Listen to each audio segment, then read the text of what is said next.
നമസ്കാരം. നിയമസഭാ തെരഞ്ഞെടുപ്പിൽ ആദ്യ ഫലസൂചനകൾ വന്നിരിക്കെ കേരളം വലത്തോട്ട് തിരിയുന്നു. ഇടത് തുടർ ഭരണത്തിന് അന്ത്യം കുറിച്ച് വലിയ ഭൂരിപക്ഷത്തോടെയാണ് UDF മുന്നേറ്റം. UDFന് വ്യക്തമായ മേൽക്കൈയാണ് നിലവിലുള്ളത്. UDF 100ഓളം സീറ്റിൽ ലീഡ് ചെയ്യുമ്പോൾ 50ഓളം സീറ്റുകളിൽ മാത്രമാണ് LDF മുന്നേറ്റം. NDAക്ക് 3 സീറ്റുകളിൽ മാത്രമാണ് ലീഡ്. ഇടത് കോട്ടകൾ തകർന്നടിയുമ്പോൾ UDF ആധിപത്യം നിലവിൽ വ്യക്തമാണ്. വോട്ടെണ്ണൽ പുരോഗമിക്കുമ്പോൾ LDFന് വൻ തിരിച്ചടി നൽകി ധർമ്മടത്ത് മുഖ്യമന്ത്രി പിണറായി വിജയൻ തന്നെ പിന്നിലാണ്. 2000 വോട്ടുകൾക്കാണ് മുഖ്യമന്ത്രി പിന്നിൽ നിൽക്കുന്നത്. UDF സ്ഥാനാർത്ഥി അബ്ദുൾ റഷീദിനാണ് ഇവിടെ ലീഡ്. സംസ്ഥാനത്ത് ഭരണവിരുദ്ധ വികാരം ശക്തമാണെന്ന സൂചനകളാണ് വോട്ടെണ്ണൽ പുരോഗമിക്കുമ്പോൾ വ്യക്തമാകുന്നത്. വോട്ടെണ്ണൽ പിന്നിടുമ്പോൾ മുഖ്യമന്ത്രി പിണറായി വിജയനെ കൂടാതെ 13 മന്ത്രിമാരും പിന്നിലാണ്. VN Vasavan, Veena George, R Bindu, V Sivankutty, OR Kelu, Roshi Augustine, Ganesh Kumar, P Rajeev, Abdurahiman, MP Rajesh, J Chinchurani, AK Saseendran, P Prasad എന്നിവർ പിന്നിലാണ്. CPMന്റെ പ്രസ്റ്റീജ് പോരാട്ടം നടന്ന അമ്പലപ്പുഴയിലും തടിപ്പറമ്പിലും യഥാക്രമം UDF സ്വതന്ത്രന്മാരായ G സുധാകരനും TK ഗോവിന്ദനും മുന്നിലാണ്.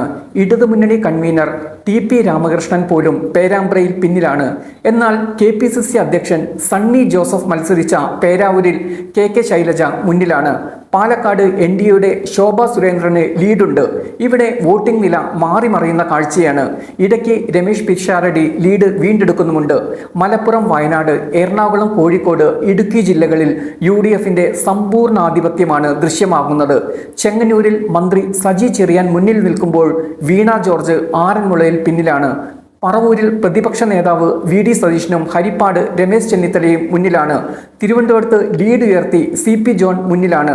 നേമത്ത് രാജീവ് ചന്ദ്രശേഖരും തിരുവനന്തപുരത്ത് ലീഡ് ഉയർത്തി CP ജോണും മുന്നിലുണ്ട്. വടകരയിൽ KK രമയ്ക്ക് വ്യക്തമായ ആധിപത്യമുണ്ട്. വയനാട്ടിൽ 2 സീറ്റിലും 3 റൗണ്ട് വോട്ടെണ്ണൽ പൂർത്തിയായിട്ടുണ്ട്. കൽപ്പറ്റയിൽ T സിദ്ദിഖും സുൽത്താൻ ബത്തേരിയിൽ IC ബാലകൃഷ്ണനും മുന്നേറ്റം തുടരുകയാണ്. റാന്നിയിൽ UDFന്റെ പ്രമോദ് നാരായണൻ മുന്നിലാണ്.